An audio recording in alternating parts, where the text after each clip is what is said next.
أعوذ بالله من الشيطان الرجيم. بسم الله الرحمن الرحيم. يسألونك عن الأهلة قل هي مواقيت للناس والحج وليس البر بأن تأتوا البيوت من ظهورها ولكن البر من اتقى وأتوا البيوت من أبوابها واتقوا الله لعلكم تفلحون. صدق اللہ العظیم. ترجمہ: اور آپ سے پوچھتے ہیں نئے چاند کے بارے میں، آپ فرما دیجئے کہ یہ اوقات مقررہ ہیں لوگوں کے واسطے اور حج کے واسطے، اور نیکی نہیں کہ گھروں میں آؤ ان کی پشت کی طرف سے، اور لیکن نیکی یہ ہے کہ جو کوئی ڈرے اللہ سے، اور گھروں میں آؤ دروازوں سے، اور اللہ سے ڈرتے رہو تاکہ تم اپنی مراد کو پہنچو.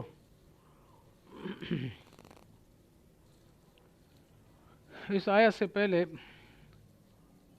روزوں کا تذکرہ چلتا رہا، پھر درمیان میں حرام مال کی کھانے کی اور استعمال کرنے کی ممانعت کی آیت آئی تھی، اور پھر اس کے بعد جہاد اور ساتھ ساتھ حج کا ذکر آ رہا ہے. تو درمیان میں یہ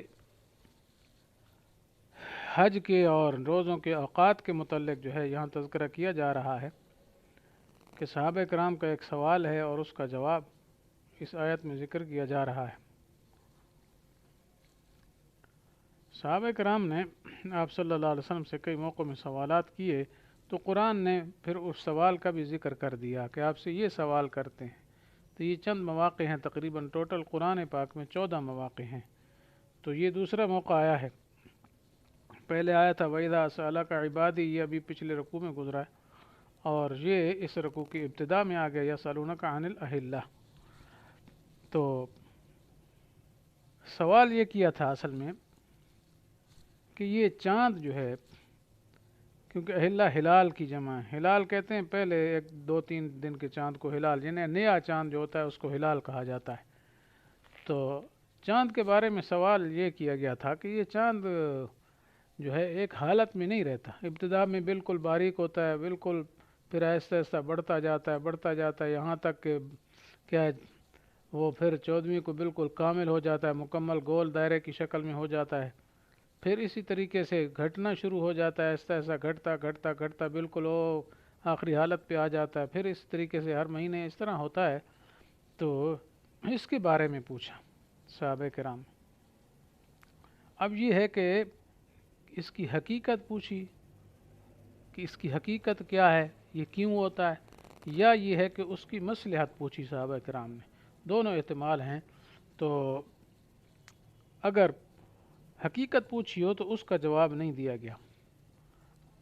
اس کی وجہ یہ ہے کہ یہ جو حقیقت ہے چاند کی، اس کے متعلق معلومات کرنا، یہ تو ماہرین فلکیات کا کام ہے، ہر آدمی کا کام ہی نہیں ہے، اس لیے یہ مشکل ہے. اس لیے اللہ تعالیٰ نے یہ نہیں بتایا کہ ہر آدمی اس کو نہیں پہچان سکتا ہے، ایسی چیز بتائی جو ان کی مصلحت ہے. کیونکہ اگر پتہ چل بھی جائے کہ یہ اس وجہ سے گھٹتا ہے تو بڑھتا ہے، تو اس سے کوئی خاص فائدہ جو ہے نہیں ہوتا. اصل مقصود کیا ہے، اللہ تعالیٰ نے جو چیزیں انسان کے مصالحے کے لیے پیدا کی ہیں جی وہ ہیں. تو اس لیے اگر سوال وہی ہے تو پھر حکیمانہ جواب دیا قُلْ هِيَ مَوَاقِيتُ لِلنَّاسِ وَالْحَجِّ. مطلب یہ کہ تمہیں یہ پوچھنا چاہیے، اس کے پوچھنے کی کوئی ضرورت نہیں ہے، وہ سوال فضول ہے حقیقت پوچھنے کا. اور اگر انہوں نے سوال ہی، ان کے سوال کا مطلب یہی تھا کہ چاندوں کے کیا ہے، چاند کے گھٹنے بڑھنے کی مصلحت اور حکمت کیا ہے، تو پھر یہ آگے جواب دے دیا قُلْ هِيَ مَوَاقِيتُ لِلنَّاسِ وَالْحَجِّ. یہ جواب ہے، یہ مواقیت ہیں لوگوں کی معاملات کے لیے اور حج کے لیے. مقصد یہ ہے کہ وقت معلوم کرنے کے آلات. مواقیت میقات کی جمع ہے، میقات ویسے اعلی وقت کو کہتے ہیں. تو مطلب یہ اس سے پتہ چلتا ہے جی چاند کے ذریعے سے تاریخوں کا جی کہ لوگ آپس میں معاملات طے کرتے تھے جی، یا دوسری چیزیں طے کرتے تھے جو اپنے دنیاوی کام ہیں، سودے وغیرہ، ان کے لین دین کی تاریخیں مقرر کرنا، فلاں تاریخ کو دیں گے لیں گے. تو یہ مراد ہے مواقیت للناس، تو لوگوں کے معاملات کے وقت ہیں. اور دوسرا حج کے لیے بھی یہ وقت ہے، کیونکہ حج کا تعلق یا پیچھے روزے کا شہر اور رمضان آیا ہے، اس کا تعلق کیا ہے، چاند کے ساتھ ہے. تو مطلب یہ چاند جو ہے اس کے ذریعے پتہ چلتا ہے یہ رمضان ہے، یہ ذوالحجہ ہے، یہ ذوالقعدہ ہے، یہ محرم ہے، یہ شعبان ہے، وغیرہ وغیرہ جو بھی اسلامی مہینے ہیں جی۔ تو اللہ تعالیٰ نے لوگوں کی ان عبادات کے لیے یہ وقت معلوم کرنے کا ذریعہ بنا دیا چاند کو۔ اور سورج تو ہمیشہ ایک ہی حالت میں پورا آتا ہے جی، اس سے تو لوگوں کو پتہ نہیں چل سکتا، لیکن چاند کے ذریعے ہر علاقے میں، جنگل میں ہو، پہاڑوں میں ہو، صحراؤں میں ہو، دریاؤں میں، سمندروں میں، ہر جگہ پتہ چل جاتا ہے کہ اب یہ چاند پہلا نظر آ گیا، آج پہلی ہوگی۔ تو اس طریقے سے چاند سے معلوم کرنا آسانی ہے، ہر جگہ معلوم کیا جا سکتا ہے۔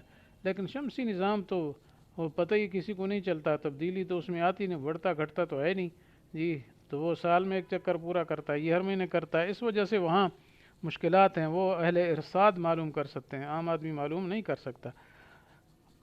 تو آج کل تو چونکہ سب کچھ چھپا ہوا ہے، مل جاتا ہے، یہ جنوری ہے تو فروری، اس لیے لوگوں کے لیے اس کی آسانی ہو گئی، ورنہ اصل عام جو ہے وہ شمسی نظام کے بجائے قمری نظام افضل ہے۔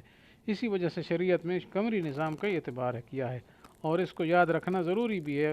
اگرچہ شمسی نظام کا بھی استعمال جائز ہے جی، اس حساب سے مثلا ہم اپنے دیسی مہینے ساون بھادوں والے یاد کریں، یا کیا ہے یہ بھی شمسی نظام کے تحت ہیں، یا انگریزی مہینے جنوری فروری جی، یہ بھی شمسی نظام کے تحت بنائے گئے ہیں۔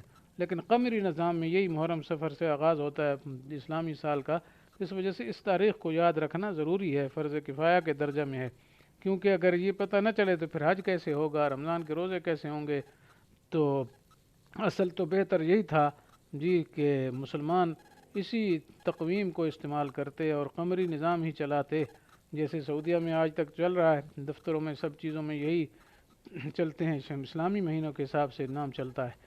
باقی دنیا نے چھوڑ لیا، انگریزی تسلط آیا تو سب کچھ بھلا دیا انہوں نے، اب تو عوام الناس اپنے نجی چیزوں میں بھی انہیں کو استعمال کرتے ہیں، حتیٰ کہ بہت لوگوں کو پتہ ہی نہیں ہے کہ یہ اسلامی مہینوں کے نام کیا ہیں، کوئی ایک دو چار آتے ہیں، سارے نہیں آتے ہیں، رمضان یاد کیا ہوا ہے، ذوالحجہ یاد کیا ہے، اور شعبان وغیرہ اور محرم، باقی کا کوئی پتہ نہیں ہے۔ تو اس بنا پر یہ بہت بڑی جو ہے کمزوری ہے مسلمانوں کی کہ اپنے شعار کو چھوڑ کر دوسروں کے شعار کو اپنانے لگ گئے۔ تو فرمایا یہ میقات ہیں لوگوں کے معاملات کے لیے، اور اس طریقے سے حج کے لیے۔ تو یہ آپ اللہ تعالیٰ کی طرف سے جواب دے دیا گیا جی، تم گویا وجہ بتا دی چاند کے گھٹنے کی اور بڑھنے کی، باقی حقیقت جو اس کے بتانے کی ضرورت ہی نہیں ہے۔ وہ اہل ارصاد اور سائنس والے جو فلکیات والے ہیں وہ خود تجربات سے معلوم کر رہے ہیں، اور آج کل کیا ان کو پتہ ہے کس وجہ سے گھٹتا ہے جی، کہ سورج کی روشنی چاند پر جو پڑتی ہے جی، بالکل سامنے ہو تو پوری پڑتی ہے، جو تھوڑا آگے پیچھے ہو جائے تو کم پڑتی ہے، تو وہ سارا اپنی جگہ قابل مطالعہ چیز ہے، جس کو شوق ہے وہ پڑھ لے۔ وَلَيْسَ الْبِرُّ بِأَن تَأْتُوا الْبُيُوتَ مِنْ ظُهُورِهَا، یہاں ایک جاہلانہ رسم کی تردید ہے۔ جاہلیت کے اندر یہ دستور تھا کہ وہ یہ کرتے تھے کہ جس آدمی نے حج کا احرام باندھ لیا، احرام باندھنے کے بعد پھر اس کو گھر آنا پڑ گیا، تو پھر وہ گھر آتے ہوئے گھروں کے دروازوں سے داخل ہونا اس کو گناہ سمجھتے تھے، بلکہ وہ پچھلی طرف سے نقب لگا کر گھر کے سوراخ بنا کر اندر داخل ہوتے، یا چھت پر چھلانگ لگا کر وہاں سے نیچے اترتے، کوئی مورا شورا ہوتا، کوئی ادھر سے سوراخ ہوتا ایسا جس سے بندہ اتر سکتا ہے، تو اس طریقے سے وہ کیا ہے گھروں میں داخل ہوتے تھے، اور دروازوں سے آنا جو ہے اس کو گناہ سمجھتے تھے جی۔ تو یہ رسم فضول سی تھی کہ جس دروازے سے باہر نکلو تو اس سے آنا کون سا گناہ ہو گیا، تو اس کو اٹھایا جا رہا ہے کہ لیس البر بأن تأتوا البیوت من ظہورها، یہ کوئی نیکی کا کام نہیں ہے کہ تم گھروں کو ان کی پشتوں کی طرف سے آؤ، یعنی پشتوں میں نقب وغیرہ دے کر، کوئی سوراخ بنا کر، کوئی مورا باری بنا کر آؤ، یہ نہیں ہے۔ ولکن البر من اتقى، لیکن نیکی اصل کیا ہے؟ تقوی ہے، یعنی ولکن البر بر من اتقى، یا معنی یہ ولکن ذل بر من اتقى، نیک وہ ہے جو تقوی اختیار کرے۔ تو یہ دروازوں سے آنا ادھر سے یا ادھر سے یہ کوئی کام نیکی کا ہے ہی نہیں، تو اس وجہ سے فرمایا وَأْتُوا الْبُيُوتَ مِنْ أَبْوَابِهَا، گھروں میں آؤ ان کے دروازوں سے، یعنی جدھر سے تم نکلے ہو ادھر سے آؤ۔ تو مطلب یہ بے ترتیبی اور غلط کام تمہیں شیطان نے سکھا دیا، یہ ہرگز نہ کرو، اور اصل کامیابی کی چیز فرمایا وَاتَّقُوا اللَّهَ لَعَلَّكُمْ تُفْلِحُونَ، اللہ تعالیٰ سے ڈرتے رہو، تو اللہ تعالیٰ سے ڈرنا ہی کامیابی کا اصل معیار ہے، کیونکہ جو آدمی اللہ سے ڈرتا ہے تو ظاہر بات ہے وہ ان کے تمام احکام کی تعمیل کرے گا، اور جو چیزیں اللہ تعالیٰ نے روک دی ہیں، جن چیزوں سے جی یعنی منہیات ہیں، روکا ہے، ان سے بچے گا۔ اب ظاہر بات ہے جو یہ دو کام کر لے گا تو وہی کامیاب ہے۔ تو یہ کامیابی کا اصل معیار ہے تقوی ہے، واتقوا اللہ لعلکم تفلحون۔ تو اس سے ایک اور مسئلہ بھی معلوم ہو گیا، وہ یہ کہ اگر ایک کام ہے تو مثلا نیکوں کا نیک کام ہے، اچھا کام ہے، ٹھیک ہے، تو اس کو جائز کام کو گناہ سمجھنے لگ گیا، یا اسی طریقے سے کوئی کام ایسا ہے جو اسلام میں ضروری نہیں ہے، عبادت نہیں ہے، لیکن اس کو اپنی طرف سے ضروری بنا لیا، تو یہ دونوں چیزیں ناجائز ہیں۔ یعنی شریعت کے اندر ایک غیر ضروری چیز کو ضروری سمجھ لینا، ٹھیک ہے، یا ایک جائز چیز کو گناہ سمجھ لینا، یہ درست نہیں ہے۔